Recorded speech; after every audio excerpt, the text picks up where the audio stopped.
Gospel of Philip അല്ലെങ്കിൽ ഫിലിപ്പിന്റെ സുവിശേഷം എന്നതിനെ സംബന്ധിച്ച് ഡാവിഞ്ചി കൂടെ വായിച്ചിട്ടുള്ളവർക്കോ സിനിമ കണ്ടവർക്കോ പരിചയമുണ്ടാകും.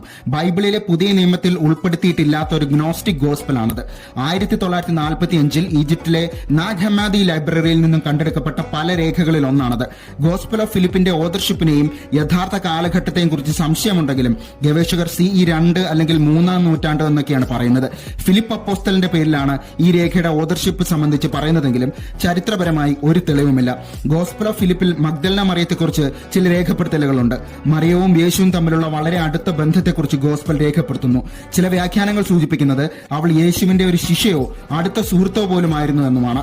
ആത്മാവിന്റെ യാത്രയും ഭൗതിക ലോകത്ത് നിന്നുമുള്ള മോചനവും അതുവഴിയുള്ള മോക്ഷവും ഒക്കെയാണ് സുവിശേഷത്തിലെ പ്രതിപാദ്യ വിഷയം. പുതിയ നിയമത്തിൽ ഉൾപ്പെടുത്തിയിട്ടില്ലെങ്കിലും ഗോസ്പൽ ഓഫ് ഫിലിപ്പ് ക്രിസ്ത്യാനിറ്റിയുടെ തന്നെ പഴയകാല വിശ്വാസങ്ങളിലെയും ചിന്തകളിലെയും വൈവിധ്യത്തെ സൂചിപ്പിക്കുന്നുണ്ട്.